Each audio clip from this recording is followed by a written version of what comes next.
would you kindly start recording? And greetings to all of our council members.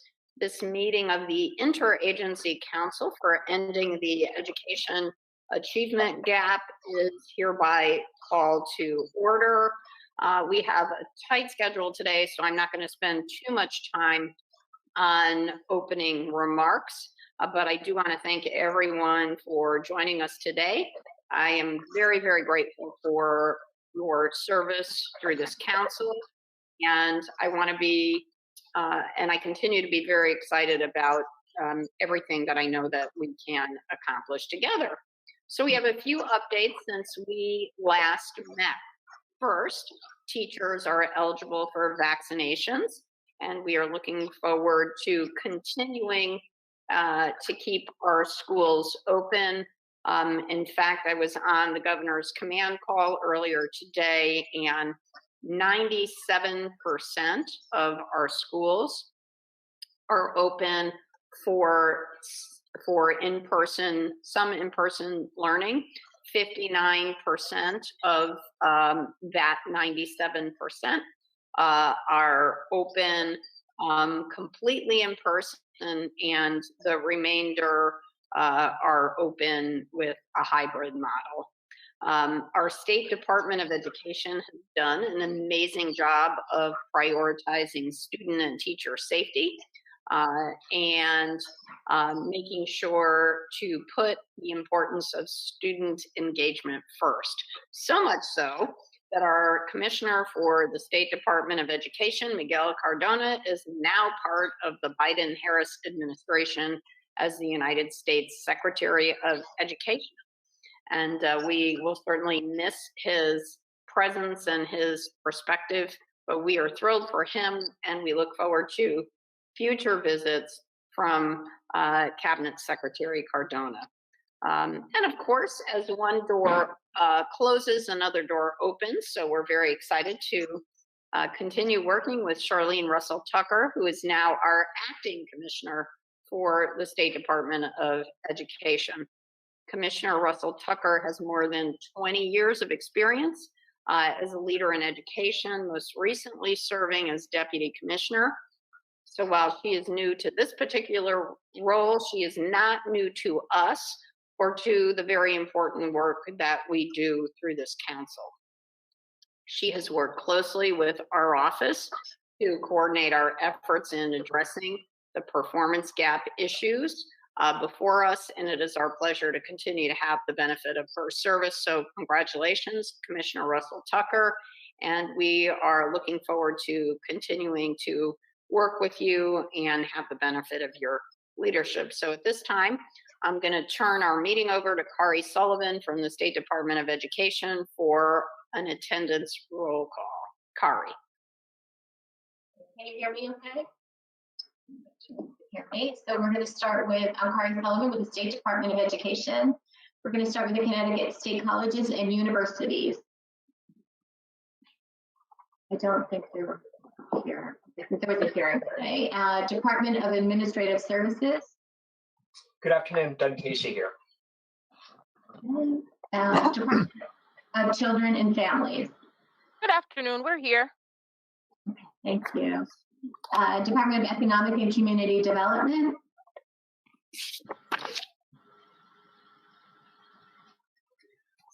Okay, Department of Housing. Wait, Kari, I think I actually saw a note that said that Gwendolyn Thames just signed on, so I do think they're here. Gwendolyn, are you here? She might be muted. Yeah, because I got a note saying she arrived. Okay, I'll make a note of that. Thank you, Okay. Commissioner. Department of Housing. I think I just saw Shantae. Hold on. Department of Housing. Department of Public Health. Yes, good afternoon. Can you hear me? Thank We you. can.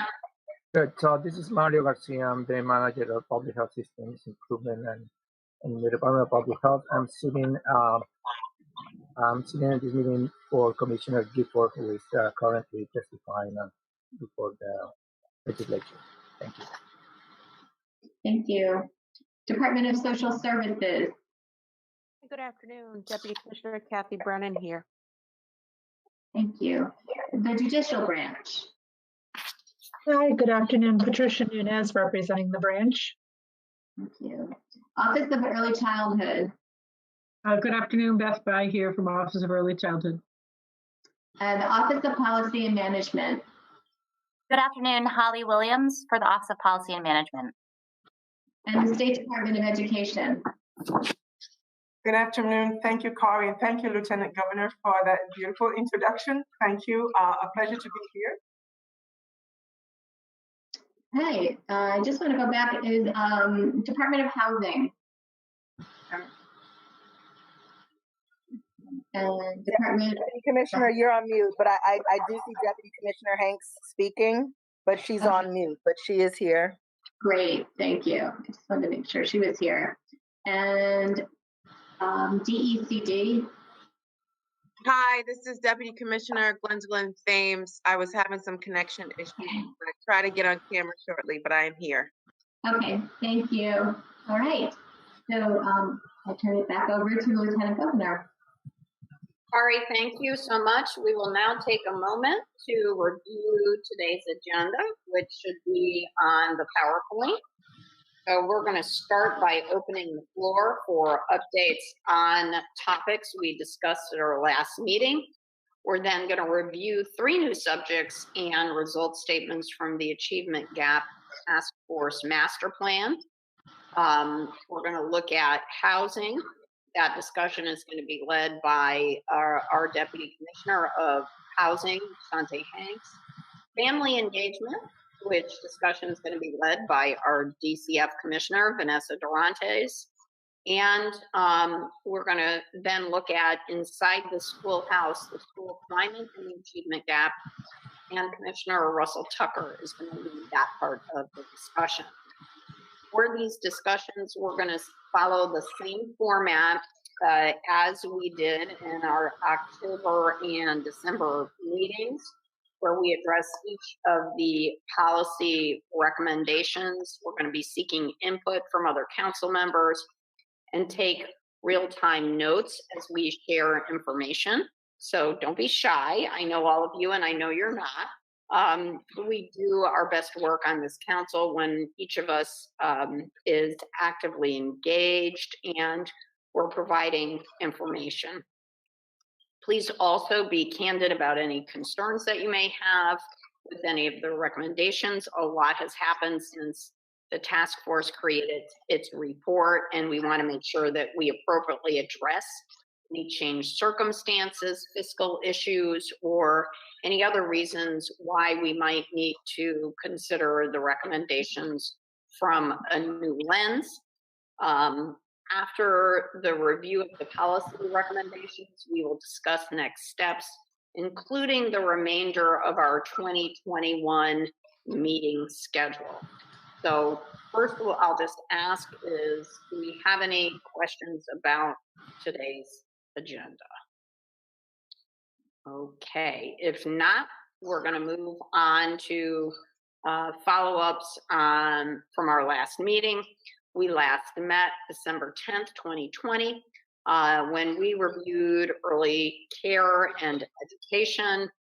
We looked at the topic of inside the schoolhouse, the use of curriculum and closing achievement gaps in low-performing schools, and inside the schoolhouse, creativity and innovation, and the achievement gap synopsis. The minutes of our December 10th meeting were circulated to the council in draft for your review on December 23rd, and the final minutes have been posted on the website. So as noted in the minutes that we should anticipate updates to curriculum for pre-K and 3rd grade. So I wonder if we have Stephen Hegedus from CCSU present. And I don't think we saw him. Is that right, Cherie? Not initially, but I do see a note that he came through, and I do see him on screen right now. Stephen, you're still on mute. You want to unmute? Excellent. Okay, I'm here. Why don't we go to Stephen? Please report on behalf of CCSU. CSCU, because we would like to hear.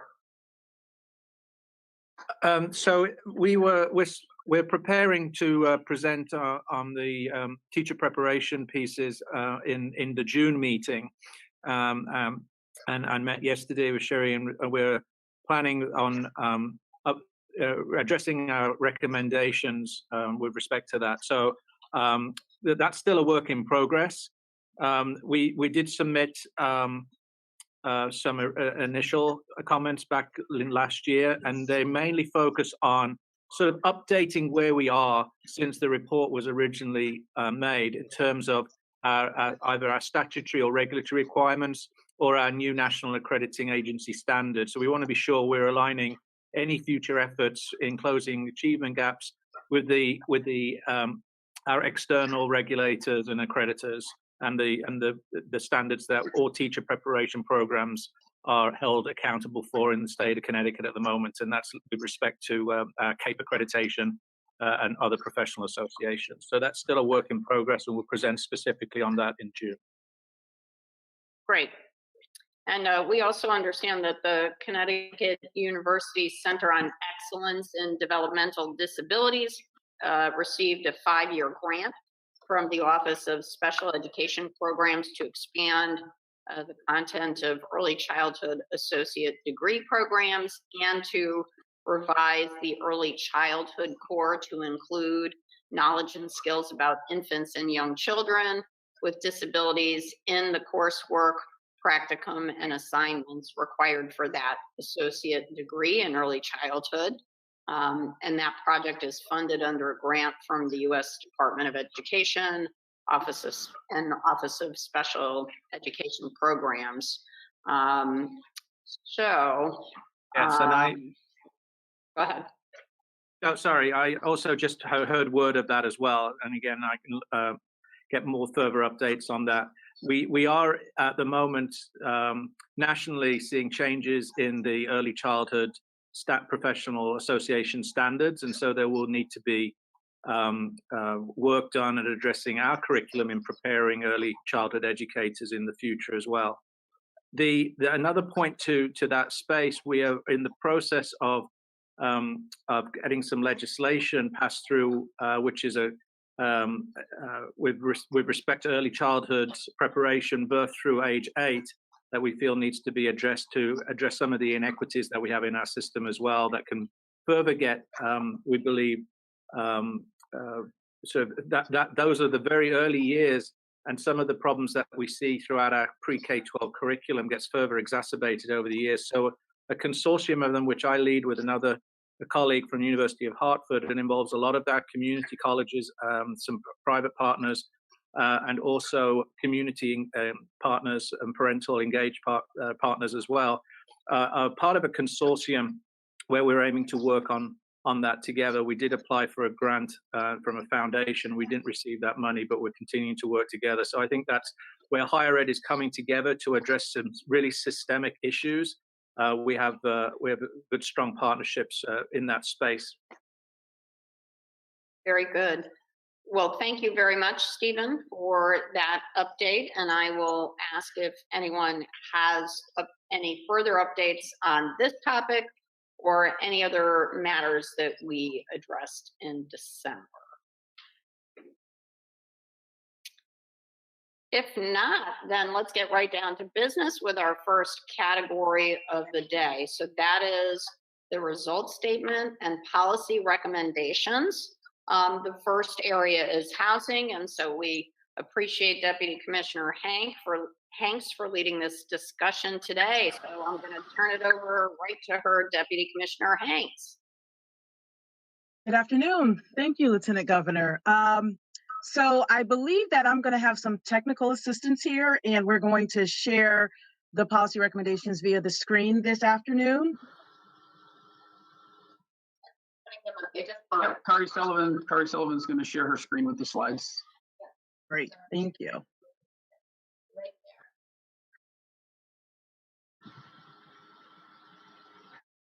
Get it away. Hold on 1 second.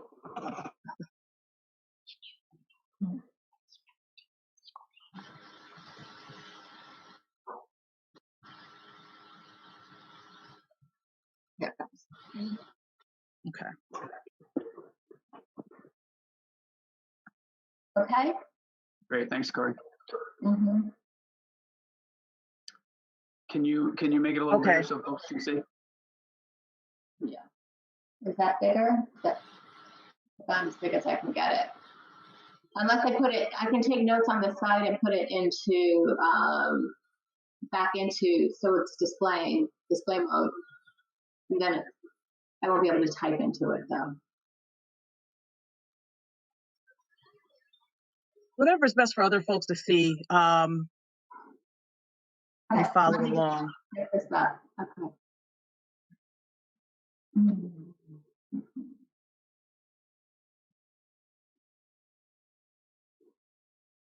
I'm going to put it back into display mode. Okay. I'm sorry, it's just take a second. I'm sure to be seamless throughout the rest of the meeting today. Just that it's the first one, so we understand. Well, happy St. Patrick's Day, everyone. I see Lieutenant Governor is wearing her beautiful green today. My green is kind of dark. I don't know if you see it, but I have my green on as well. Sometimes we forget, some of these observances because we've been in this virtual mode. So it's nice to see everyone in their beautiful bright green. I know the first recommendation is about the 44 municipalities receiving the toolkit. So I can read from what we originally submitted, if that helps, while we're waiting for this to kind of be uploaded here for us to see. So that first recommendation, out of that, the Department of Housing has worked with the smaller towns to help them with the toolkit. It's a guidebook, if you will, and it's also on our website. It's a really comprehensive guidebook. We're really proud of it. We partnered with RPA, the Regional Plan Association, and the municipalities, their actual reports aren't due till next year, but many of them have been giving us feedback. And there's, like I said, it's a really comprehensive guidebook for them. And there's also a checklist on the back page. You can access it through DOH's website, and I can include that information in the chat for everyone. But just to kind of get things going, that's the first recommendation. So I'll read it. The state should increase incentives provided to municipalities that zone for and create affordable and mixed income housing under Home Connecticut and other housing programs. 2 is give significantly higher priority for discretionary grants and other benefits to municipalities and similarly zoned and create affordable mixed income housing. And 3, support Section 830G and other statutes that strongly encourage such zoning and housing creation. So the notes here, Lieutenant Governor, do you want me to read through the notes in detail, or do we just kind of want to give an overview? I don't think you need to do that because you can go ahead, Deputy Commissioner, just do an overview. I think that's fine.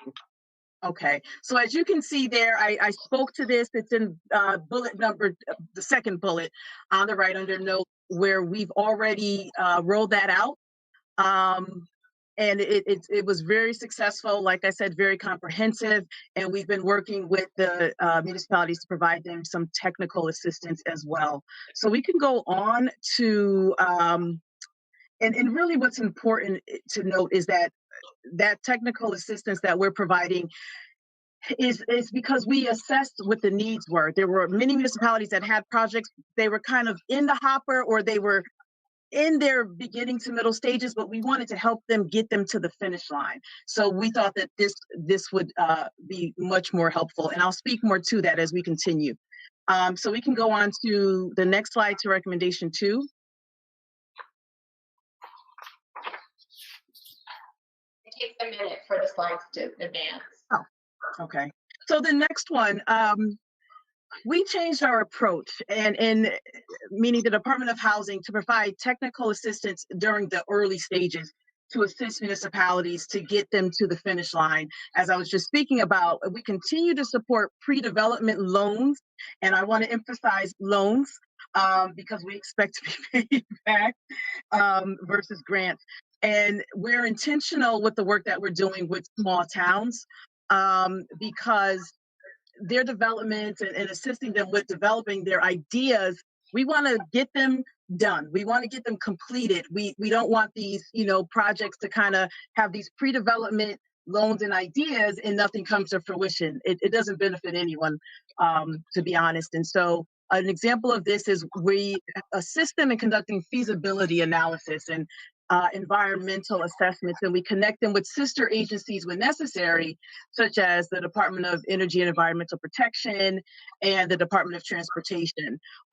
So that's recommendation 2. I think we're still having some technical difficulties here with getting them up, but I will just continue.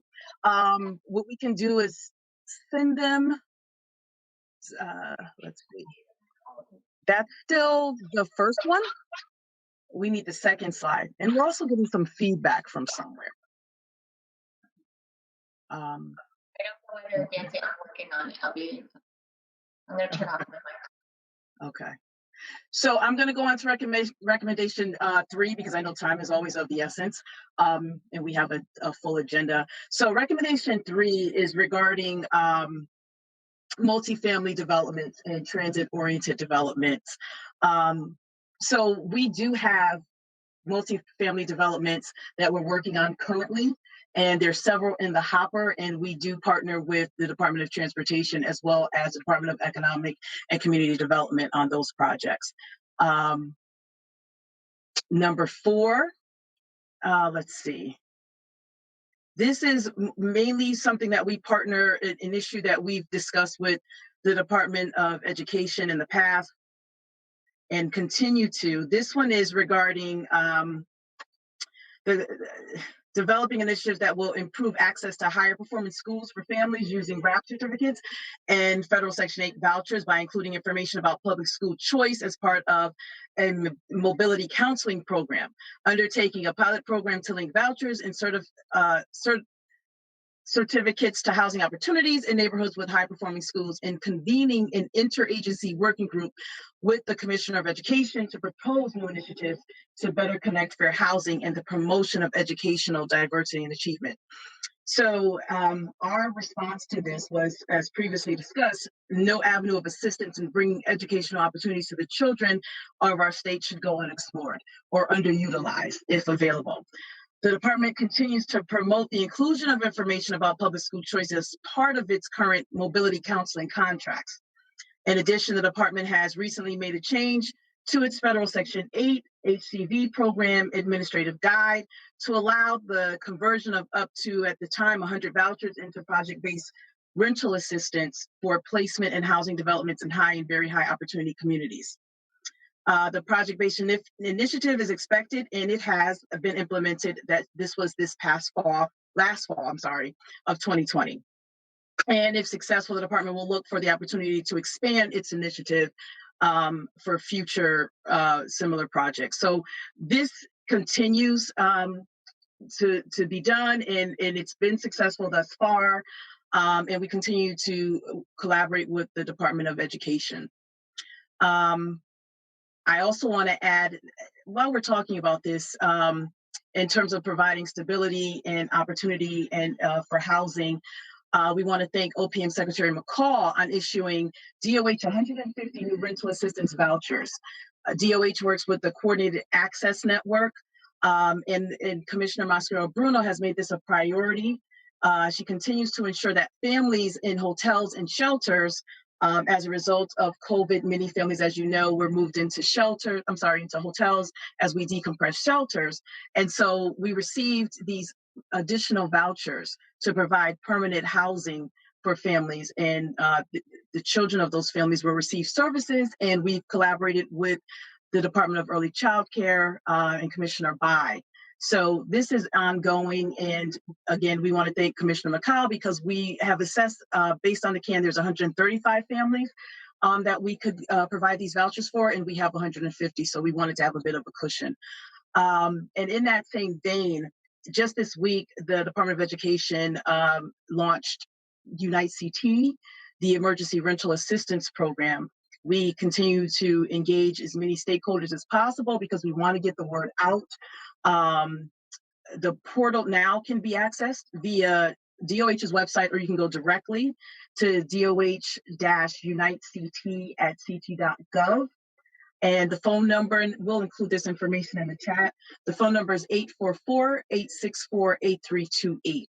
And again, this is just in the same vein of regarding providing stability and housing for families and children. It's important to note that this new software that we're using for this tranche of CARES Act funding is very user-friendly. It actually is advisable to use a smartphone because the documentation that you need to upload, you can just take a picture of it, like a scan, and just upload it right into the application. So you can use it, you can definitely access it via a computer, a laptop, what have you, but we're actually suggesting that folks use a smartphone or an iPad. So to continue back into recommendations, I just wanted to highlight that. Recommendation number 5, DOH continues to work with SDE and McKinney-Vento staff, as well as, when necessary, Department of Children and Families. And just to go over that, that is fully utilize the McKinney-Vento Act, working with Congress to expand available federal resources to ensure that homeless children have access to school, transport to their schoolhouse, and to minimize the effects of changes in school with accompanying loss of trusted teachers, friendships, and routines, lowered school expectations, and inconsistency during transiency. That's, you know, it's interesting. This obviously was written before COVID. These are major concerns during the pandemic. And again, we continue to work with SDE and DCF when necessary. Next is policy recommendation for RAP certificates and federal Section 8 vouchers. This project really, in terms of the mobility counseling and what have you, was a conversation that we had with Commissioner Cardona shortly before the pandemic. And we had talked about a pilot program, and those are kind of ongoing conversations. And we also talked about incentivizing teachers of color. We actually did a deep dive and talked about the recruitment of educators that would be soon graduates from HBCUs, historically Black colleges and universities. And we talked about partnering with SDE, DOH, and CHAFA to provide these teachers and paraprofessionals with housing and homeowner incentives. And we're hoping that we can continue that conversation with Commissioner Russell Tucker, because it was really something that we thought was going to be kind of revolutionary, at least in Connecticut and in this area. So we're hoping we can pick that back up. It was shortly before the pandemic, and as we know, the world changed as we know it. And interestingly, in my congratulatory message to Commissioner Cardona, I plugged that program. Now from where he sits, we can continue, and hopefully he can support us in those efforts.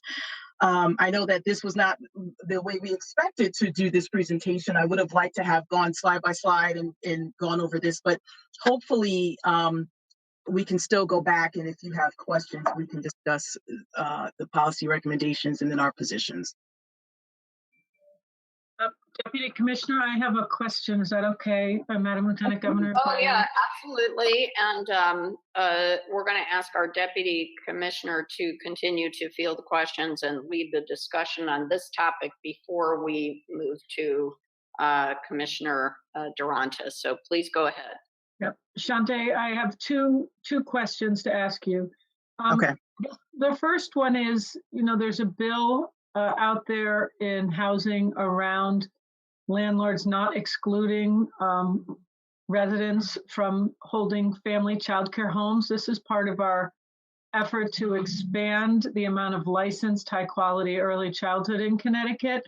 And I do think there are real educational implications for having family childcare available in the neighborhood, particularly for families that struggle.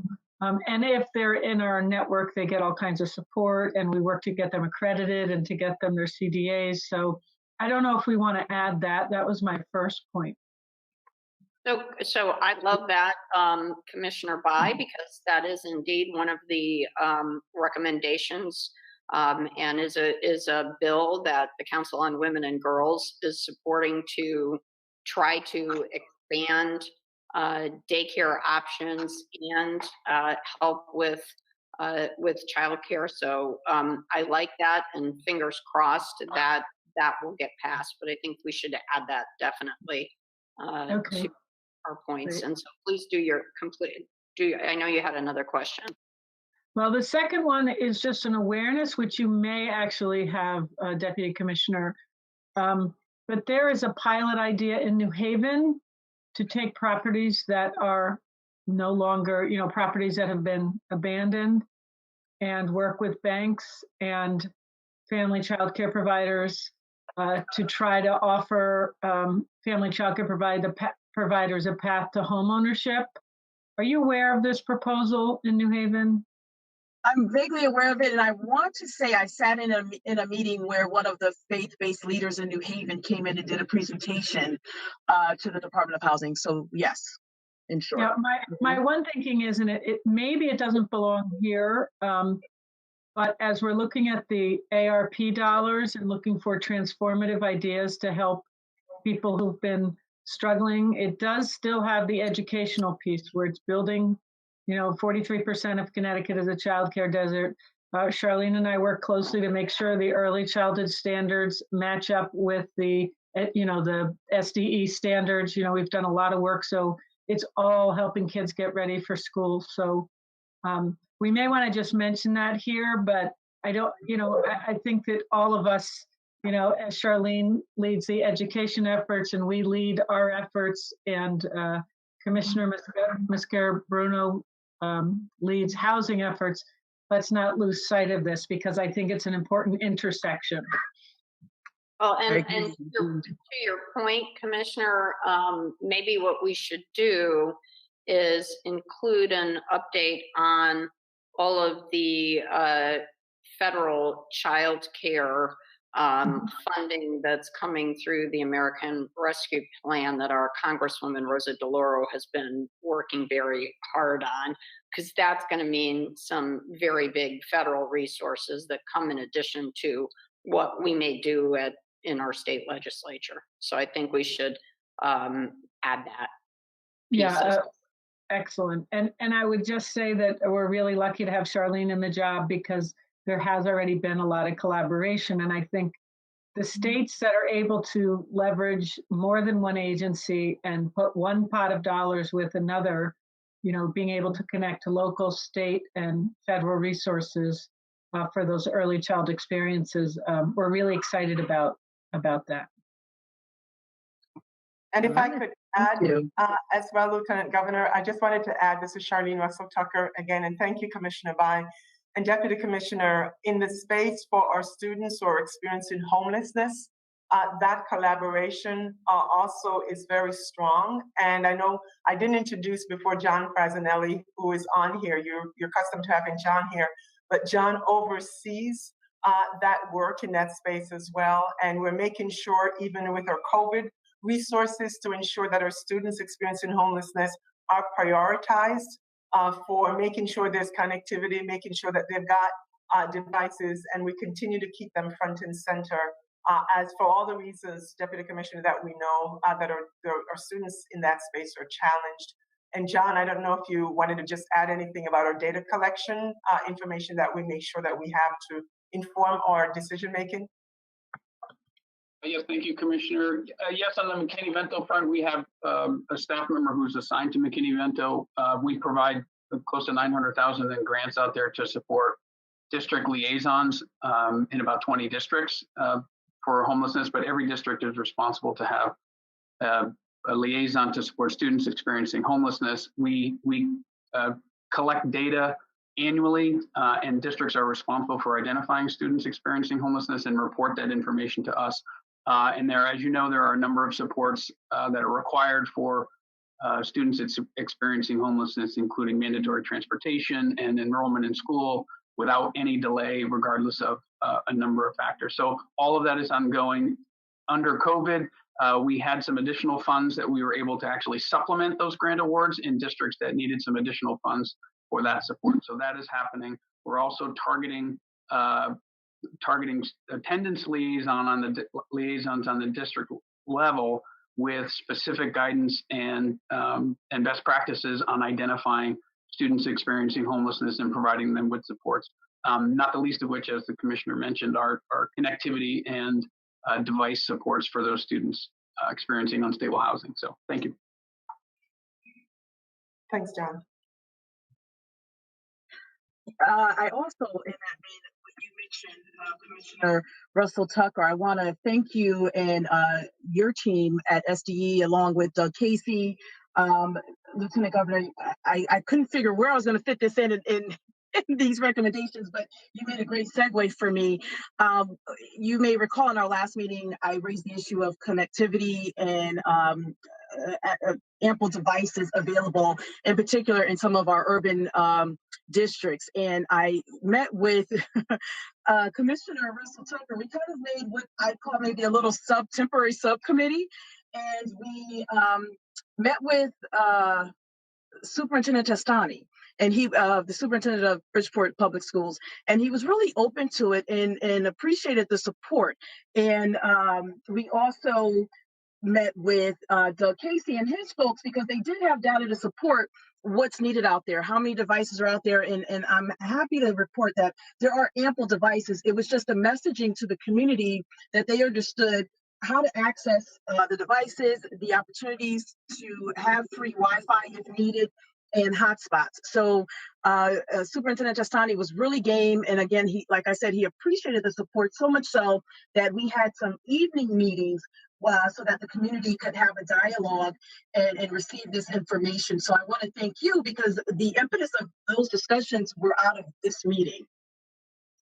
And I will just add that on this subject of connectivity for students, because, you know, we had the $44 million donation of the laptops from the Dalio Foundation. That means that kids theoretically in every needy district should have laptop access and internet access. But the other thing is, with respect to some of the governor's initiatives, he just announced in Middletown, and there are, I think, 99 other areas where there's going to be free Wi-Fi.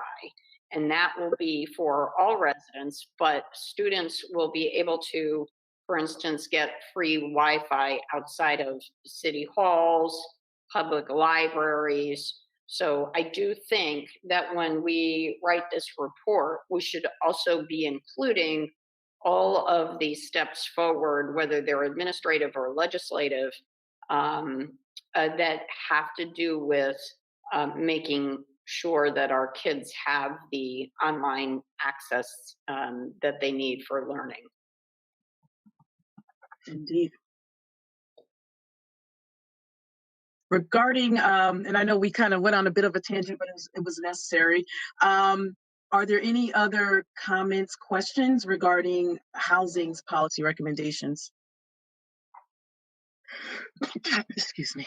All right, excellent. Well, that is fantastic. So thank you very much, Deputy Commissioner Hanks. We're going to move on to our next subject, which is family engagement.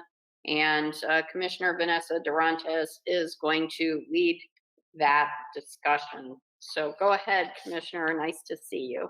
Great to see you too, Madam Lieutenant Governor. Just one also kind of bridge statement before we get into this next section. I just wanted to highlight for the group and that the collaboration between agencies really makes a difference in these spaces. And that's why I appreciate this interagency council and advancing all of these recommendations. So for instance, one of the very preliminary discussions that we have underway with some federal dollars is connections with Department of Housing to think about that stability of older youth in care or those that are just passing from care, and how there's a case management piece that also includes the connection to their education, and to make sure that kids that are kind of at the other end, not so much the younger kids, but the older kids that are transitioning from us have others that can connect them and kind of usher them into the next phase of their lives. So I think this is a great space to be able to highlight some of that cross-agency work as well.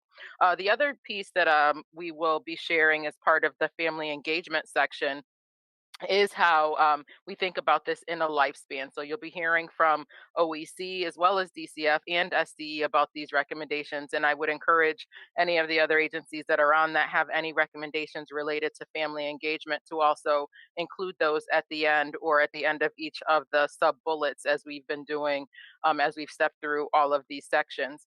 And then the last piece by way of kind of context in this particular area is this notion of the systems relationships, because we recognize that children exist in the context of families, in the context of their communities, and all of those communities make up Connecticut. And so as we think about advancing academic opportunities for children, we like to think about that across the continuum inside our urban areas, in our rural areas, and in those places where there might be some of those barriers to success for kids in that system way of thinking. So as we also have to keep into consideration the equity lens and where disparity or disproportionality exists across our system, I don't think you can talk about student opportunity and advancement in the academic space without thinking about the equity lens as well. So the family engagement section is headed that the header to that says that families will actively engage in their children's learning and partner with their children's school for educational excellence. And in the first recommendation there, we see that SDE has added some additional recommendations to the policy recommendation that provides parent universities and low-income public housing sites that support parents as partners in the schoolhouse, such as parent universities, by teaching the parents how to partner with schools, what to expect, how to determine quality, and how to prepare children for daily year-long schoolwork. So our partners at SDE, John, is this you or Commissioner Russell Tucker, is this you to offer just the summary of the notes that you have offered in this particular recommendation? Thank you, Commissioner Durantes. I will start and then John will jump in because this is also his area of oversight. But for context setting as well, the issue of family engagement is so important to us for all the reasons that we've also indicated. We've created 4 state-level priorities for use of our ESSER II funds for district. And one of the priority area that we're really challenging and asking our districts to address is family and community connections in utilizing their ESSER II funding. So just to set that there, that is so critically important for the success of our learners, that families are engaged. And this is two-way conversation between school and families, not one way. And so these are efforts that we've been working on. And so John can just delineate further about the family universities and all that. Sure, thank you, Commissioner. So the Parent Universities was a state grant program that began in 2012, and we had until 2015 we had grant programs. So it was really, as it's described on the slide, created 2-generation strategies for working, really providing a lot of training and a lot of conversation with parents and families around how do they engage with their schools and use community partners to do that. This is sort of, I look at this as sort of the precursor to our modern framework for family and community engagement that Commissioner Russell Tucker has spearheaded for us. And as the Commissioner mentioned, there actually is at least 1 or 2 of these programs that have found a way to continue to sustain. I know Hartford has a robust parent universities program. And this parent universities, and sometimes referred to as parent academies, is one of the priority areas, as the Commissioner mentioned, in the ESSER II funds. And so we are continuing to provide guidance to districts in that regard to stand up some additional opportunities for these parent academies or parent universities. Thank you, Commissioner. Fantastic. Thank you so much for that. And if there's any additional comments for that particular recommendation, we will have opportunity to do that at the end of this section. The next section, we will tee up the Office of Early Childhood because there are some exciting movement in the area of home visiting. So this recommendation was that the insurance that every parent utilizing a home visitation program knows the component of quality early childhood settings and how to place their child in early child care. If desired, create a formal placement trajectory from home visitation to quality early care for vulnerable families with very young children. Commissioner Bai, would you like to comment on this particular recommendation? Yes, and I would, but I think another opportunity here and why this council is so important is that home visiting crosses DCF, DPH, and OEC, and has definite educational implications. For example, during the pandemic, when we knew there were 8,000 children that didn't show up for preschool or kindergarten, we reached out to our home visitors, and working with them and some other nonprofits, they were able to reach 1,000 families with educational material. So these are really critical part of our human infrastructure. OEC is currently engaged in a request for proposals process. The scoring has been done, and I will be presented with the finalists next week. To move to a more regional approach, we think that'll match up nicely with DCF, to make sure we're focused on pregnant women and families in the perinatal period, as well as the ongoing behavioral health challenges that families face and that schools face. And, all three, education, DCF, and the Office of Early Childhood, for example, all currently collaborate on some of the behavioral health supports, such as the Early Childhood Consultation Project. And that's also at times connected with home visiting. So we're excited about this shift. It's really grounded in equity. As many of you probably know, that the number of perinatal complications and less than ideal birth outcomes and some tragic birth outcomes are twice as likely among people of color in Connecticut. And this shift to make sure we're covering families in the early years, we think has long-term implications for both family engagement and knowledge, and also for school performance later on. Thank you, Commissioner. Thank you so much for that, and for the reminder that really in thinking about academic success for children, you sometimes talk about from the cradle. What Commissioner Bai has talked about is really highlighting that it even happens before that.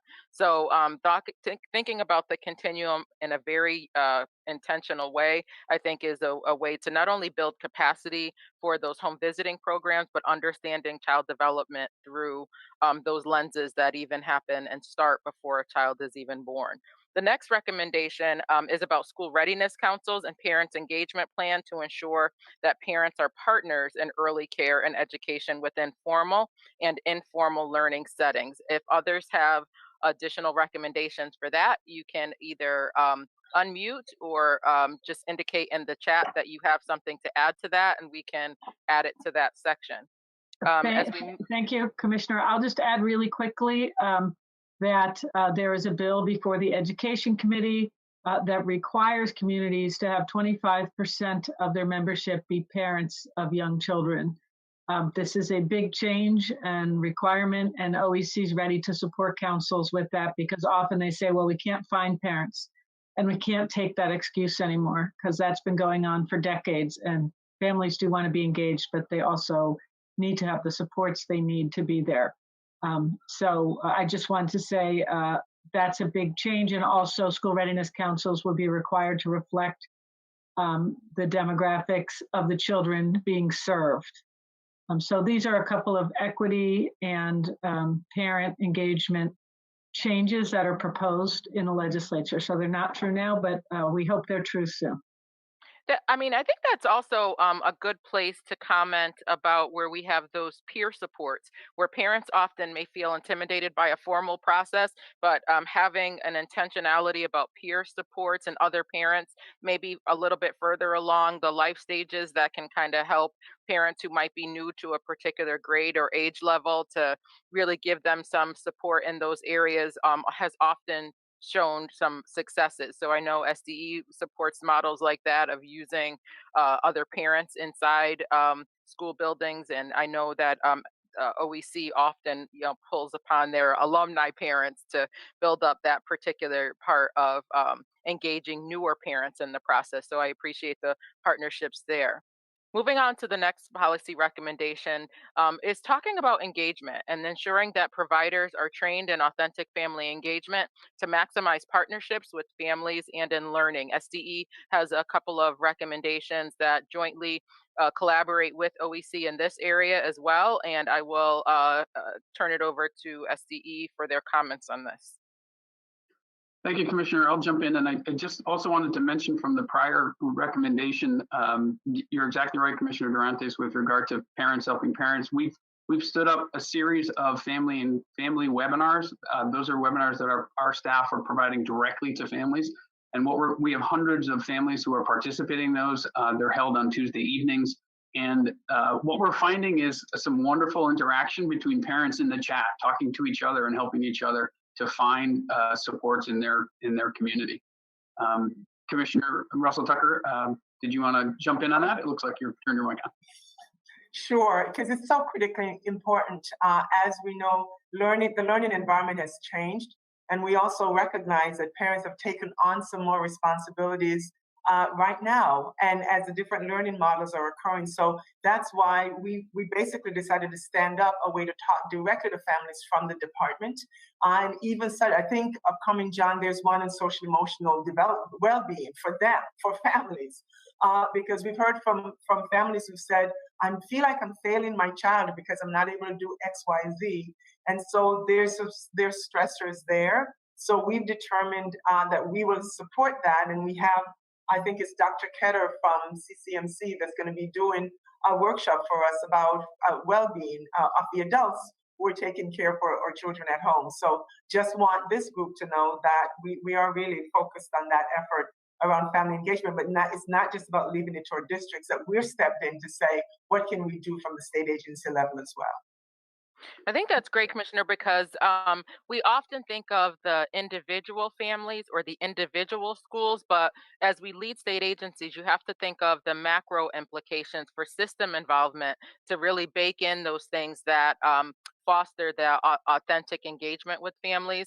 I've often remembered a comment that was made by one of our parents with lived experience that, often we say we want people around the table, but we don't allow them to eat.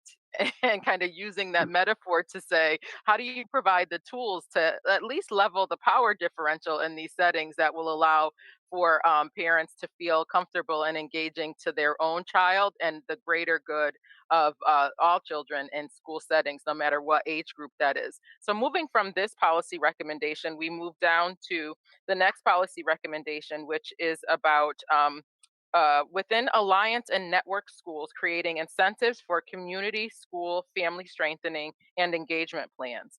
Prenatal to grade 3, or prenatal to grade 3. Consider matching Title I dollars and or expanding the Parent Trust Act to finance such plans. Plans would offer parents information on school excellence, how children learn, educational policies, linkages, resources, and supports for parents to meet and converse with each other.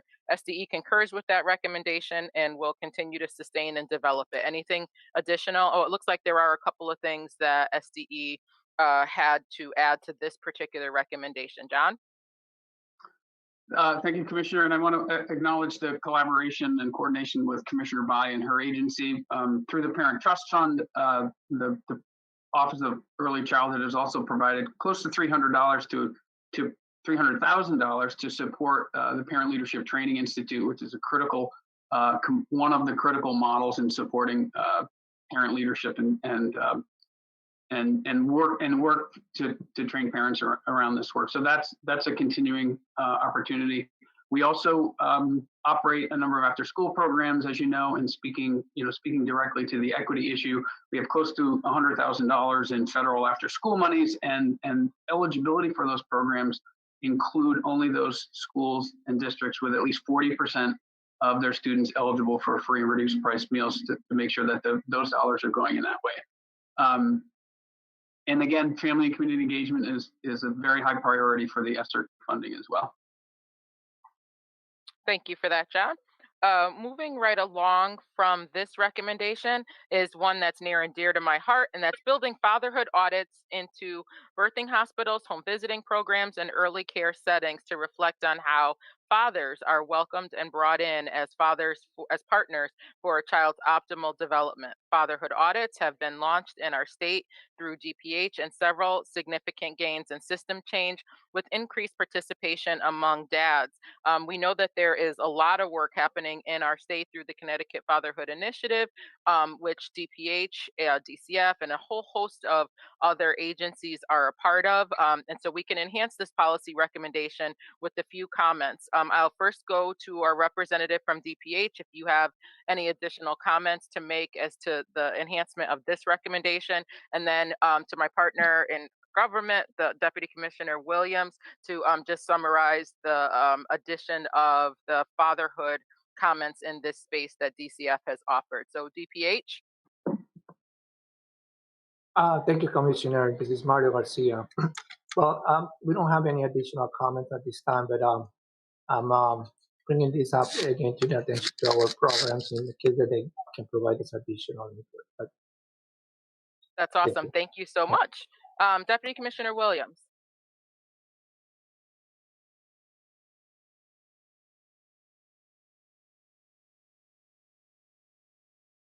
If you're speaking, you may be muted.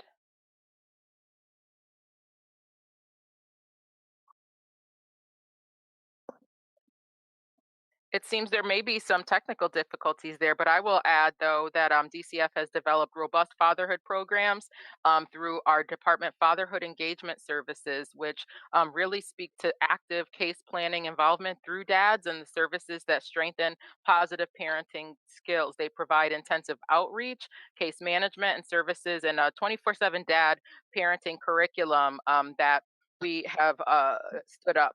Each DCF region has a fatherhood engagement leadership team, which includes inside the department as well as external stakeholders that can advance and increase overall engagement of fathers and their families and communities. And regional FELD teams have instituted creative practices to empower dads. There's a successful practices that are implemented and stood up through a statewide efforts, and we also host local Dads Matter 2 events to bring apart the attention to fathers within their communities, and a large segment of our service system from the Connecticut Fatherhood Initiative as well, as we were talking about. And I will just say this before we go to the next recommendation, that Connecticut DCF just finished a national breakthrough series in one of only 8 jurisdictions across the country whose fatherhood work was comprehensive enough to be highlighted and shared in a year-long learning collaborative with those other agencies to really enhance and share fatherhood engagement strategies, as well as other ways to complement the work that we have. And I think this particular recommendation is a testament to some of those fatherhood efforts, particularly because we know that children tend to do better academically and in other areas when there are fathers or father figures involved in their lives. So I think this is one, Lieutenant Governor, we can be exceptionally proud of in our state. Congratulations, Commissioner. Thank you very much. But that's to everyone. Paying attention to dads is equally as moms and father figures. The next policy recommendation is to ensure that the parents on school governance councils are trained and informed and inform other parents K through 3 on educational excellence, on how children are faring in reading and math, and what policy and program challenges and strengths avail themselves in the schoolhouse, and ensure that all members of school governance councils are trained to reach out to parents. SDE has some additional recommendations or revisions to this recommendation. John? Thank you, Commissioner. School governance councils are a wonderful example of making sure that parents and community members and teachers and students are all working together to support schools. This was an endeavor in the education reform of 2012. And since then, we have over 350 school governance councils in those underperforming schools. And those, we continue to work with the Connecticut Association of Public School Superintendents and the Connecticut Association of Schools to provide, and through our own training, to provide ongoing support for those districts. It requires it requires that 7 parents, 5 teachers, and 2 community members, and in the cases of high school, it requires 2 high school members, high school students, to be part of that conversation. And they work to identify, they analyze school achievement data. They're involved in the hiring of school principals, they're involved in assisting the principal make programmatic changes to support those schools. So it's a great ongoing example of all of the partners working together to support schools and achievement. I absolutely love that, and I love the leadership development of your of teenagers and adolescents in this process. For any of you who have listened to some of the testimony in some of the legislative public hearings, I have been completely impressed by the teenagers who are part of leadership councils in their schools who have offered testimony quite well in a lot of our areas. So being able to amend this particular recommendation that expands some of this to just that leadership development of the older students is also, I think, something significant. The next policy recommendation that we'll be talking about is the expansion of available resources and public and private partnerships in Connecticut's model Parent Trust so that all low income districts can complete and provide family engagement and leadership training. OPM has some additional commentary in this particular area. OPM?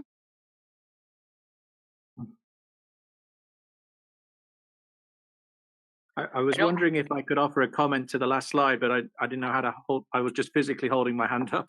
Oh, certainly. I'm so sorry. We can absolutely do that. And you can go back. Yep.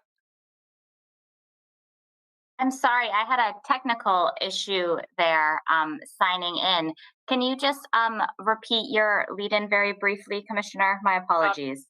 Just before you go, I'd like to go back to the previous recommendation because it sounded like we had a recommendation or at least a comment from the CSU, the Connecticut State Universities had a comment on that particular, the last one, before we go to OPM. Okay. Thank you for that, and sorry to interrupt. I didn't see in this system a hand raiser, so I would also suggest involving the higher ed system in this as well. Another hat I wear is I'm the state chapter president of AACTE, the American Association for Colleges of Teacher Ed, which is a national conference, and in that group there are 12 public and private, so all CSUs.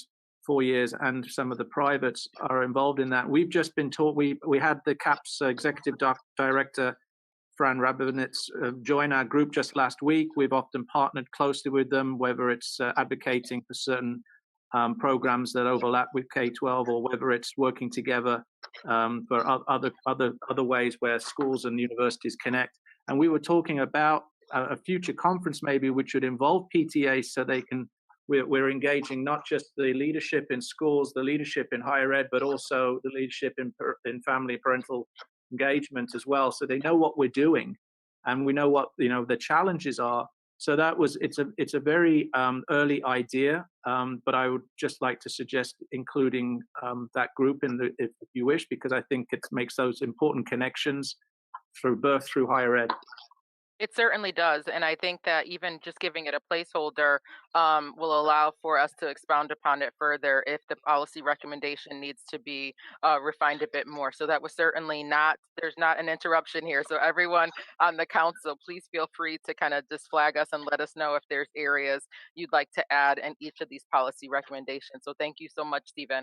And now the OPM recommendation, you are up. The comments that the policy recommendation that we would ask for OPM to opine on is this one about expanding the availability of resources between public and private partnerships. And there's been some pre-comments that were made by OPM that are on the screen. If you could comment or summarize those, it would be appreciated at this time. Yes, so I appreciate the opportunity to comment. So,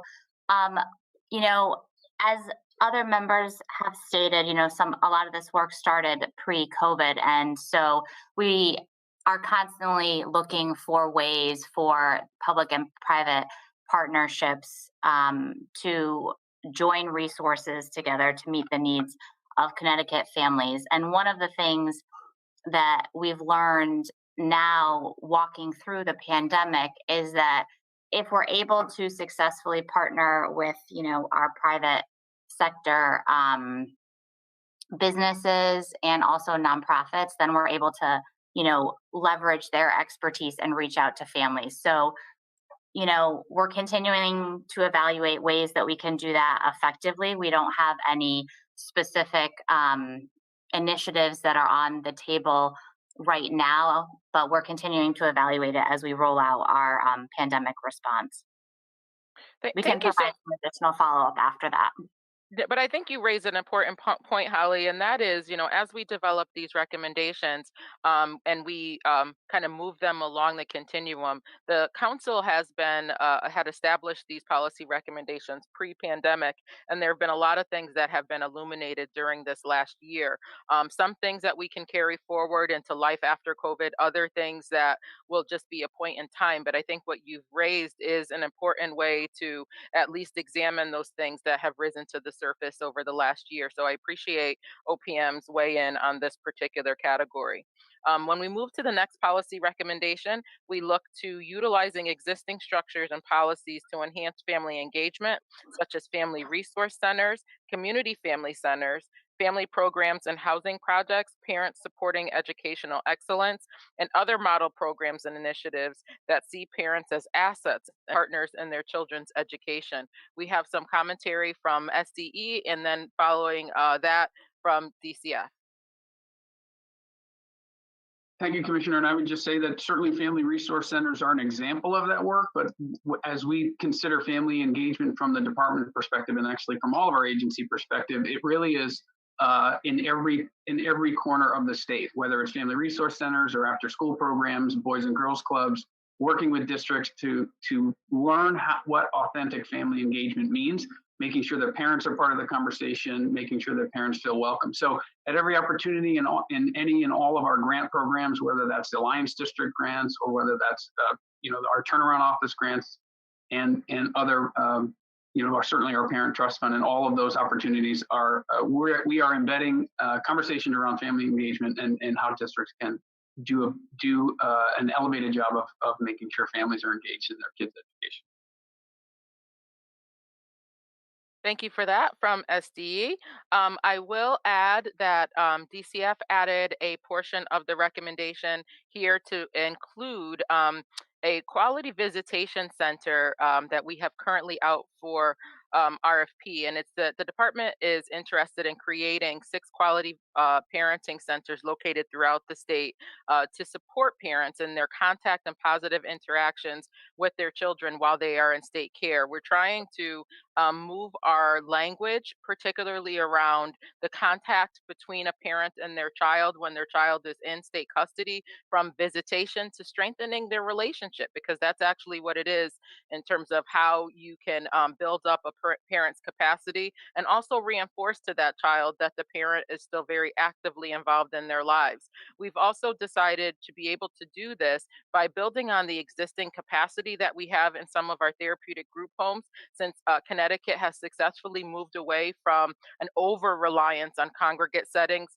recognizing and valuing that kids grow up best in family settings. And so by utilizing some of the capacity we have in our therapeutic group homes that are across the state, we may be able to realize these quality visitation centers as that an opportunity for parents to engage with their children in a different way that also has the capacity of the therapeutic settings to kind of help foster some of that in a coaching way that can really build up their parental capacity. So you'll hear more about that as we develop this particular model and as it moves to hopefully fruition.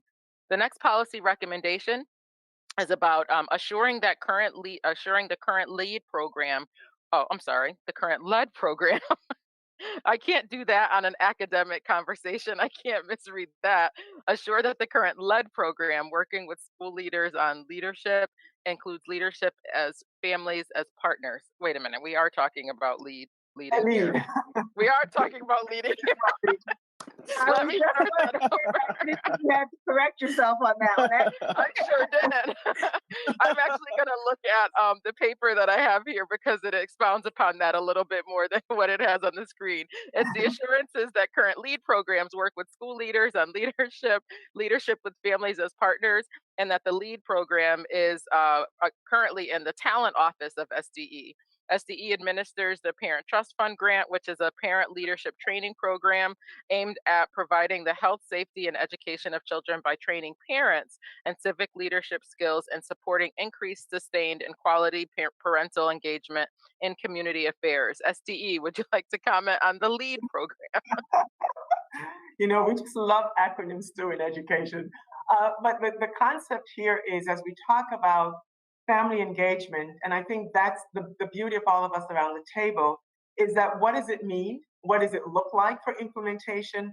And further, when we're talking about education, how do we make sure that our teachers in their preparation also, right, get the skills, acquire the skills they need to perform authentic engagement with families as they enter into the classrooms? So this is speaking to a pilot developing modules that could be incorporated in teacher preparation programs, as a residency program, to make sure that that is occurring early enough. And I know Stephen is nodding his head. You may want to add to this, because it's so important that we've heard about one of the greatest fears sometimes, especially for new educators in the classroom, is engaging families, right? It's like, how do I do this? And so we want to make sure that there is that preparation that takes place so that they can come out feeling comfortable in the space as well. As I said, it's two-way conversation. So it's not about families leaning in, it's about educators or schools also, right, connecting on the other end. So that's what this is referring to.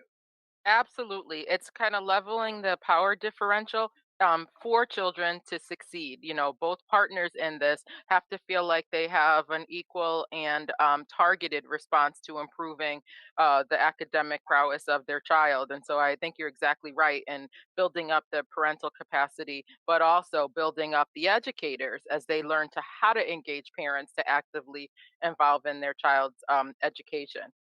Does anyone else have additional comments in that particular bullet?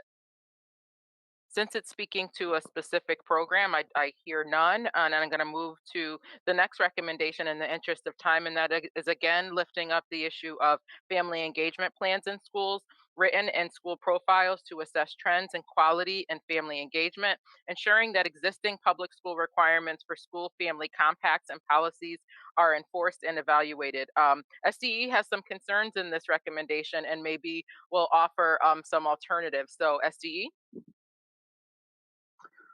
Thank you, Commissioner. The School Parent Compact was something that we developed, again, as a precursor to sort of what we call our modern day family engagement framework. And Connecticut developed one of the first models in the nation and was actually held up as a national model for success on School Parent Compacts. That information that is annually, that districts must provide a narrative explaining their work that's included in their school profile and performance report that we make available on our EdSite webpage, so that everyone in the school community can look up any school in the state and find out exactly what they're doing and what they have done with regard to family and engagement. So it sounds like the recommendation is to refine this particular policy recommendation to include what we are doing currently in that space, and it sounds like that should take place. Yes, sorry. Yeah, we've developed the Connecticut definition and framework for family engagement, ensuring full, equal, and equitable partnerships with schools. That has sort of taken the place of this, and we continue to, again, roll that out in every space statewide.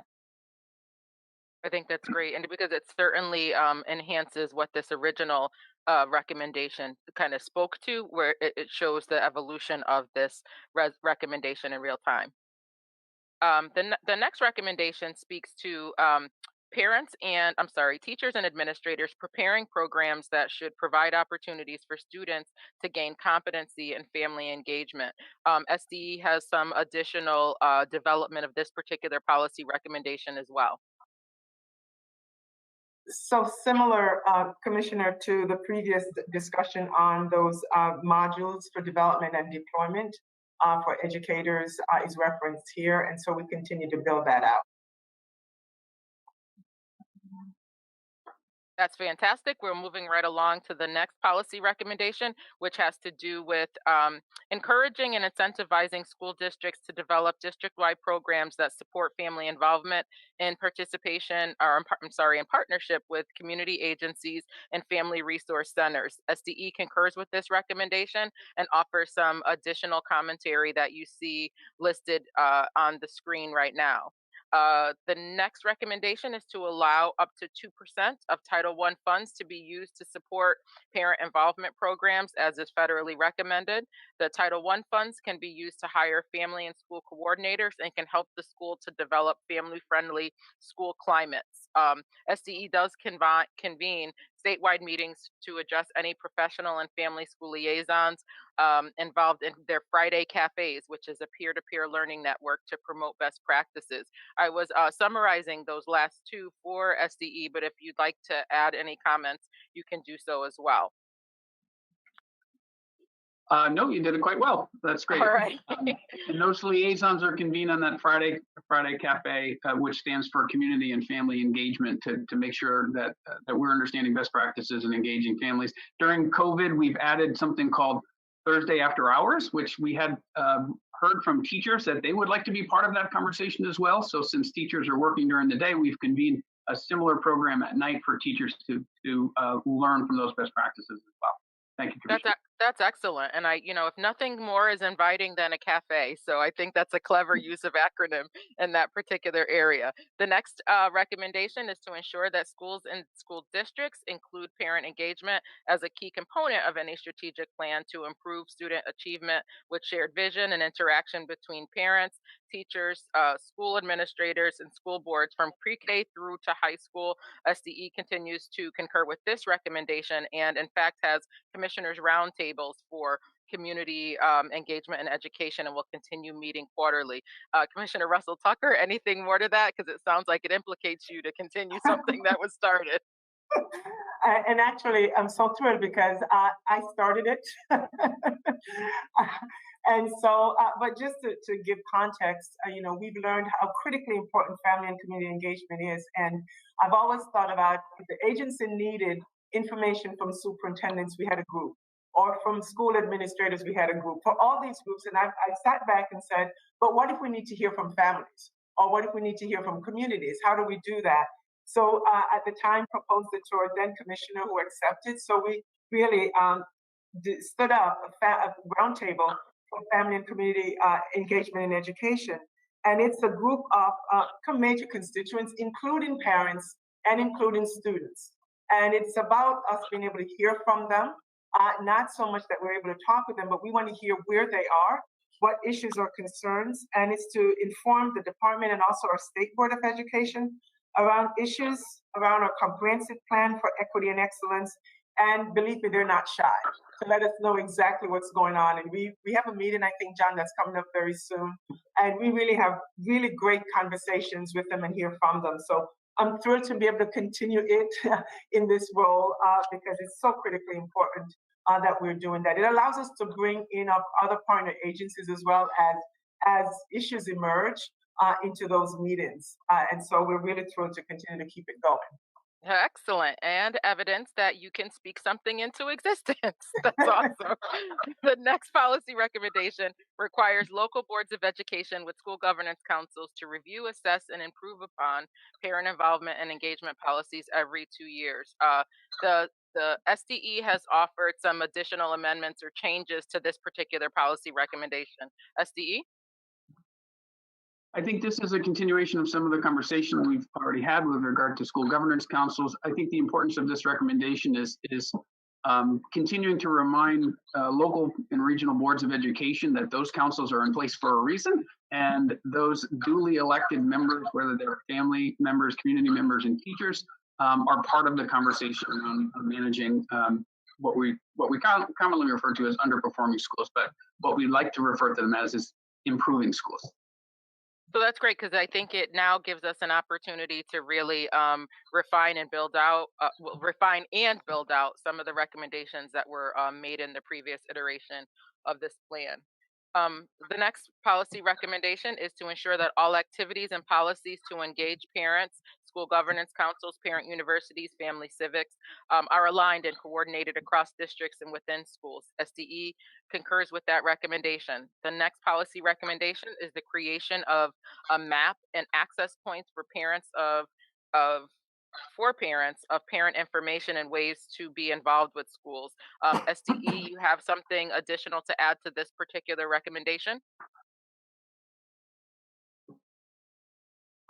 I think this is part of our ongoing work with the Commissioners Roundtable on Family and Community Engagement, identifying, larger and larger and more numbers of partners in all sectors to assist in this work, and working to make sure that districts have access to community-based supports in their own communities to support the family engagement work. And I would add, Commissioner, that the framework for family engagement that provides this definition of what family engagement is was co-created with families and co-created with our Office of Early Childhood and the Commissioners Roundtable. So it was about, I like to say, not about them without them. And That's so right. it was about being able to bring everyone together to say, what is our definition as we do this work together? And so we're really pleased. That was also stood up as a national model in other states, and a lot of them started taking and adopting or definition and framework for family engagement. So how do we now make sure in Connecticut itself that it is across all sectors as we continue to do this work together? I appreciate SDE calling that out for the council's attention, that engagement is not just one static piece of the process, that engagement involves really identifying and calling out those partners that you want around the table, creating the opportunity to level the differential by inviting and encouraging participation, and in some cases, coaching up that participation. And then the last piece of engagement is taking what you heard around those tables and applying those as we think about policy recommendations moving forward. Because I think to build up the engagement piece and building up public policy around academic success with children is all of those things, and not just a static one time, what do you have to say, parents, but being able to concretely build out all of those sectors, I think is extremely important. And SDE has done a tremendous job of really spelling that out for us here today. The next piece on the policy recommendation moves to including parent involvement in teacher and administrator and front office evaluations. So not only are we talking about how to engage those stakeholders, but also hearing from them as it relates to the evaluation of the folks who actually administer academics to their children. Does SDE want to elaborate on that particular recommendation? I'll just jump in first, Commissioner. This is a specific requirement of school governance councils that school governance councils be part of the teacher, be part of the administrator evaluation system. And I know, I think Commissioner Russell Tucker will speak to the educator evaluation system under the current COVID pandemic. Thank you, John. And as we noted here in our notes, that we recognize that the pandemic was a new space and place for us to think about educator evaluation. And so we provided some flexibilities. So family engagement and social emotional learning were things that our education could focus on during this time. So it really shows the importance of both, right? Social emotional well-being, not just for themselves, but for students.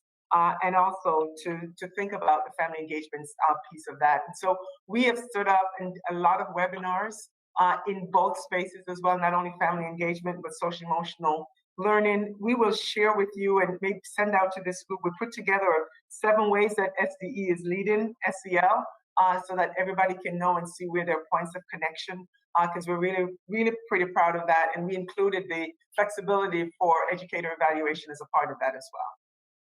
That's a very comprehensive piece of this, and I know as Stephen Hernandez leads this work on a statewide level, he's probably very excited to hear the incorporation of this piece of it into the recommendation to make sure that it's a balanced approach to getting feedback in all areas of how children develop and learn. The next area talks about training school staff on strategies to engage fathers in their child's education. We heard about this recommendation earlier on as it relates to some of the other things that are happening along the Connecticut Fatherhood Initiative. And in this particular recommendation, we have some additional collaboration between SDE and OEC related to teen parents. We know that Connecticut has one of the lower rates in the country of teen pregnancy, but in areas where we do want to build up our teen parents, it's important that we still give space for that to happen. Does someone from SDE or OEC want to talk about this particular partnership? I'll defer to Commissioner Bai. Would she like to? Thank you, Vanessa. I know it's a joint project with our State Department of Education, and I know it's been important and it continues to be funded. I think we're actually in the last year of funding. And John, I don't know if you want to add anything. No, we have a long history of this program in Connecticut. We've had it for 9 years now, and a critical component of the Connecticut model is that connection with parents. I mean, we provide support to over 200 young moms every year, but also up to 75 dads to make sure they are part of their child's education. And again, Commissioner Durantes, you did mention the Connecticut Fatherhood Initiative, and this is all sort of woven together, right? I mean, we want to make sure that fathers are engaged in their children's education, and a piece of that is sort of reconnecting with dads who may have not had a wonderful experience on their go around in high school, right? So this is an opportunity for us to say, hey, we can change the narrative around this and re-engage those fathers in their child's education and have a better experience this time around. I think that's really important for us to pay attention to as we build out our fatherhood initiatives, and as we think about the potential for kids that from teen parents. We should continue to highlight this. It's one of those areas that, as a grant or a partnership comes to an end, how have we, as the state, woven in some of the components and competencies into some of our areas of best practice? And I think we heard in earlier policy recommendations how this has been strategically woven in. And I would just put in a plug to make sure that we say with intentionalities that the support for parenting teens as we move forward all of these recommendations. And then the last policy recommendation, I want to make sure that we include any additional opportunities for commentary as we wrap the family engagement section. So if those are members of the council who would like to comment any further on this particular section right after we finish this last recommendation, we will give you an opportunity to do that before we hand over the reins for the last section here today. And the last policy recommendation in the family engagement area is to conduct periodic surveys, inviting parents to assess the degree to which they have been able to engage with their school in a meaningful way on matters of importance to them. So this is kind of talking about that feedback loop. SDE and school districts conduct annual climate surveys with families that include information on their engagement and school priorities of their child's education. And with that, are there any additional comments related to the family engagement section of these policy recommendations? Hearing none, Madam Lieutenant Governor, please. Madam Commissioner, I do see that Doug Casey had something, so we'll let him go. Go ahead. Certainly. Sorry about that. I can't see that from this. That's all. We have hands and tools and buttons. So anyway, I just wanted to add a couple of quick comments on this overarching theme around connectivity. And we know that parent engagement in this era and moving forward is going to depend on connectivity. So just to give you some quick updates, we've made significant progress on the home connectivity gap, and by our estimates, we've connected somewhere in the neighborhood of 12,000 to 15,000 students who didn't have connection prior to COVID, and obviously connecting them means connecting their families and getting them online. As Lieutenant Governor mentioned earlier, there is a community wireless initiative through the Connecticut Education Network that is taking place with we're shooting for 150 connections across the most needy communities, the least connected communities. And then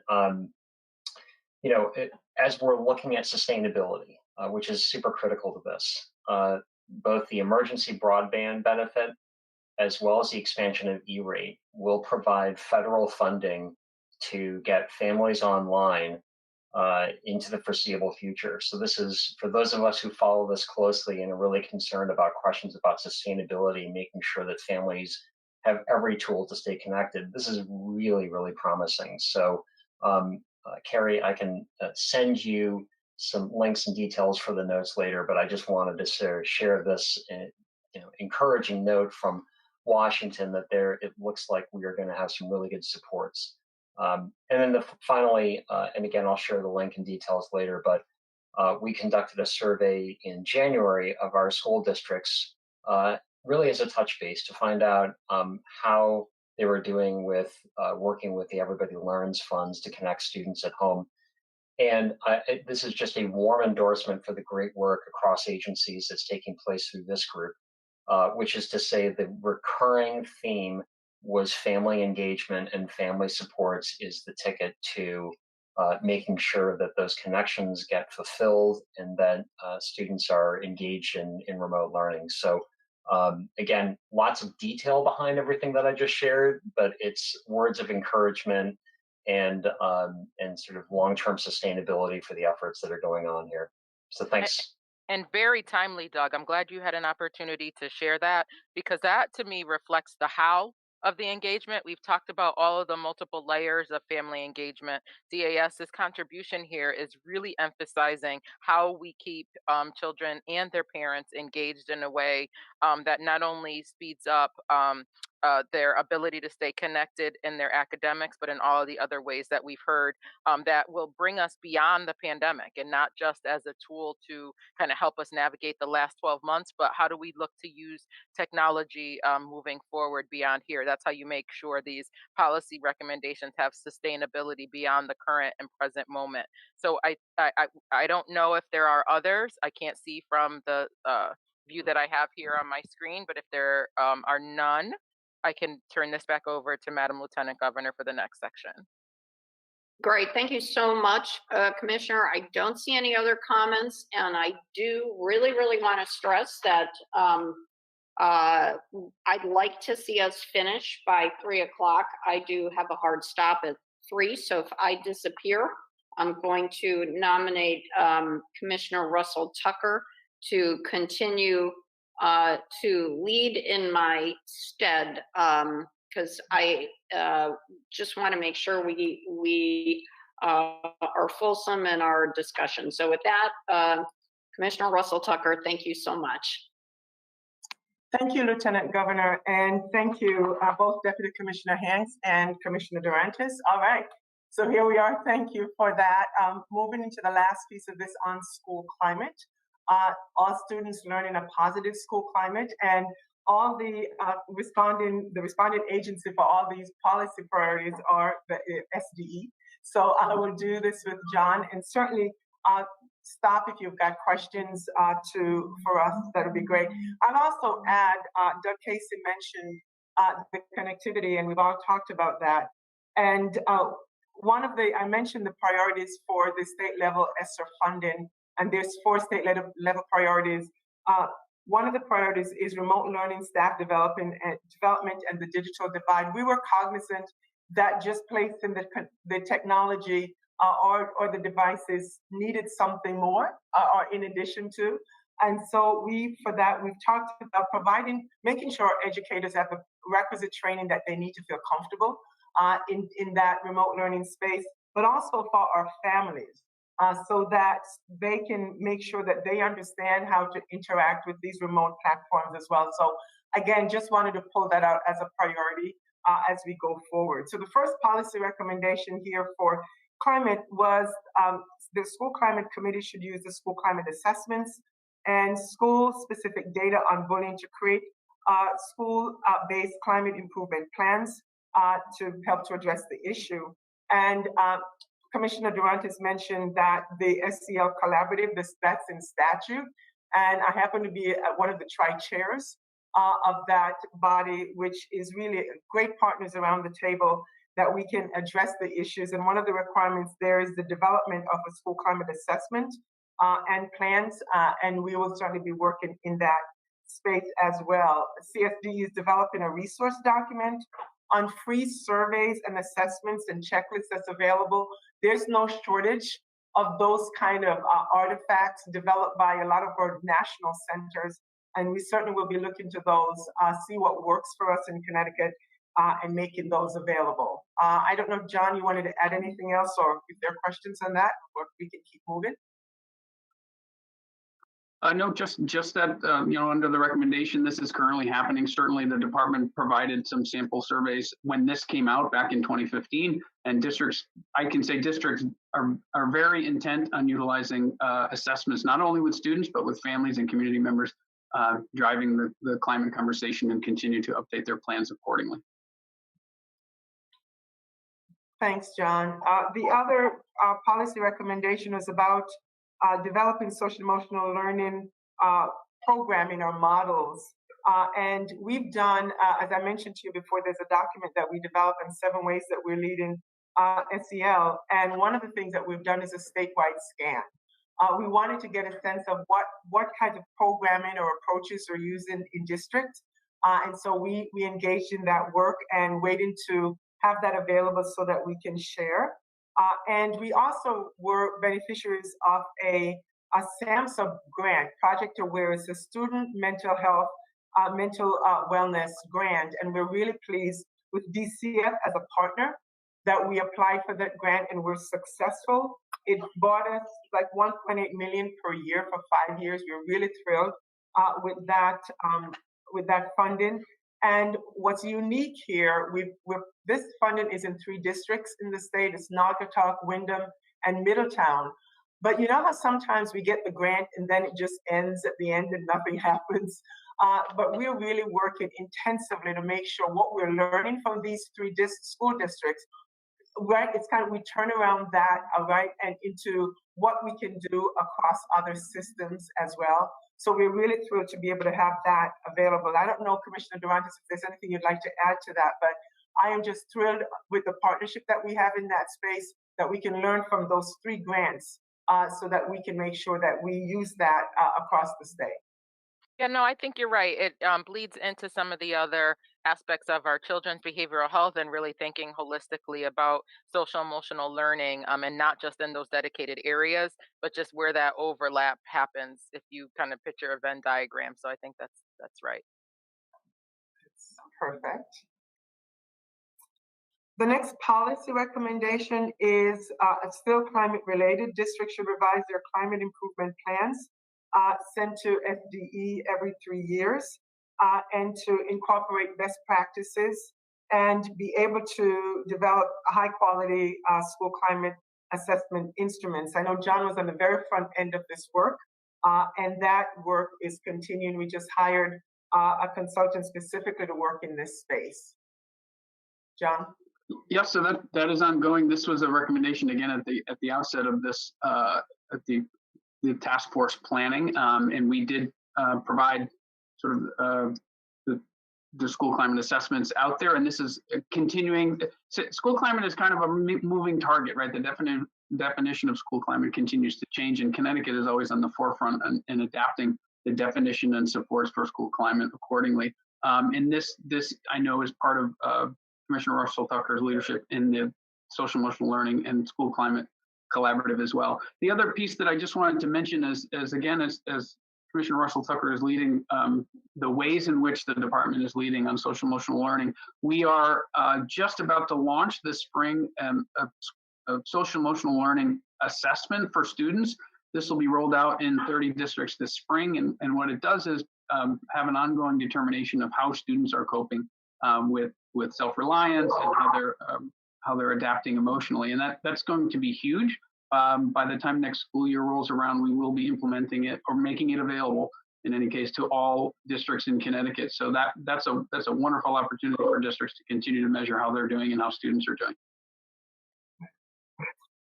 Thank you, John. And the note there too, that we were able to use some coronavirus funding to be able to procure that so districts can have access for free which is great. So we're really thrilled to be able to do that as well. So thank you for sharing that. The other policy recommendation was to clarify the definition of bullying in our statute, and that was done. So it's really nice to say Public Act 19166, it was redefined. So I don't know how many of these we are checking to say they're done, but I'm pleased to say in this space that we were able to do that. The other policy guidance was to provide guidance and support to implement the state school climate and anti-bullying statute with fidelity in pre-K through 12, with resources that emphasizing looking at school experiences and to support the work that is occurring using professional development, including teacher training. There's a list of notes here. John, you can do like the high level of all the things that we've done in this space. Thank you, Commissioner. Yeah, so it's all sort of detailed on the slide, so I won't go through it. But we've continued to adapt our training and professional development of staff to include trauma-informed care and services for students. We know students who are not just exposed to sort of significant trauma, but are also exposed to low-level chronic trauma. Living in poverty, growing up Black in the United States, and things like that.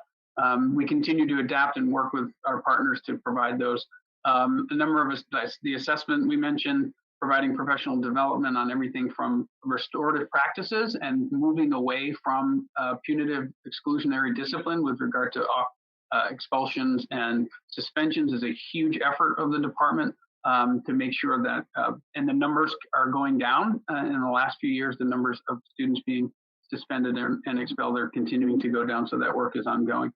We've developed social emotional learning intellectual habits for grades K through 3, and by June we will be rolling out the next phase, which is a similar document in grades 4 through 12. Thanks, John. I'm looking to see if I can scan if there are questions, but I'll keep moving. So the only thing I would add, Commissioner, the only thing I would add with respect to teacher training, which I think is worth mentioning, as a lot of this work that comes up that's really important, is that we're still in our undergraduate programs, we are at 120 credits maximum in our normalization policy, and that's the same for many universities. And so when we have incorporated socio-emotional learning modules in addition to various strands throughout the curriculum, but going forward, I think it's important to note that there's not much more we can add without taking away. So it's a continuous iterative cycle of what is the most important thing that we need to prepare all teachers to be day one ready. So we have our own internal conflicts as well. So I think this should also be not about teacher training, but ongoing continual professional development into in-service and into leadership as well. Into leadership educator training, not just our teachers. Thank you, Stephen. Point well taken. And I know Kari is capturing things on the back end here for us, because we need to continue to have those conversations, because you're exactly right. Keep adding on. We have the same concern sometimes about school curriculum, right? When there's always adding new things, and what do you take out to make sure that you can have the most important things there. So thank you for that. Commissioner, might I add to this, to Stephen's point, this is where you can build capacity with other fields of practice that also complement what happens in the schoolhouse. So, when you think about social work programs, a lot of them are placed in school buildings as part of their internships, or they're placed within DCF, and to be really intentional about how we partner with higher ed in making sure that those support staff also have this way to build this up. Because I think also too, when you talk about the saturation to the education professionals, they don't have to do it all themselves. We can, think about other disciplines and how they can build this into some of their training and development at the higher ed level too. Perfect. That's great. Thank you.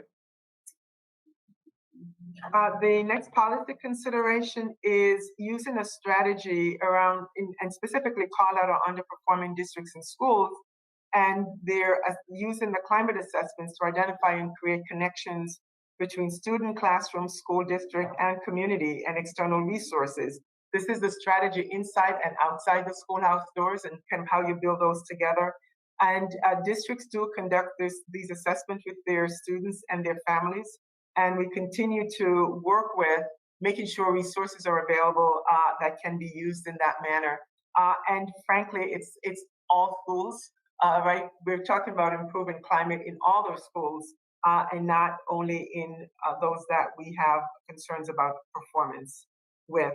And the final policy recommendation is surveying students, if possible, annually in order to obtain their views and extent to which the climate for learning is conducive to their success. And that is occurring, but I also want to lift it up to the macro level that now in COVID, that we actually deployed what was called a thought exchange, which is a crowdsourcing platform to hear directly from our students. We hear from a lot of stakeholders, and we wanted to know directly what were our students feeling. And so back in June, we did a first thought exchange with 16,000 responses. So this is where the platform allows students to share and rate their thoughts. We had over 16,000 responses. And then we did another one just February. We had 8,000 responses. But the essential themes, which I think you'll find important, relationships was an essential theme. They said they want to be listened to and be understood. They want to facilitate social connections. They need help in managing their mental health. And they want us to use engaging and fun activities. So they had a lot of thoughts that they shared with us that is really going also into our planning as we go forward. We know the issue of mental health, social emotional well-being, the issue of trauma. These are all very important. And how do we coalesce the system, not just for them, but for the educators who support them and the families who are there with them at home.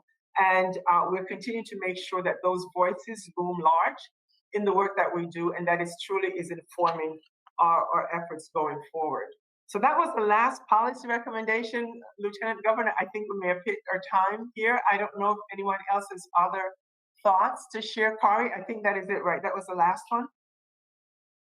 Excellent, excellent. Are there any final thoughts on SDE's presentation? Well, I want to thank all of our presenters, Deputy Commissioner Hanks, Commissioner Durantis, Commissioner Russell Tucker, and everyone for participating and for the very thoughtful discussion. And if you have any other additional thoughts, please feel free to follow up with any of us. If you want to add anything to the topics that we covered today. And I want to, just as a reminder, let you know what the rest of 2021 is going to look like.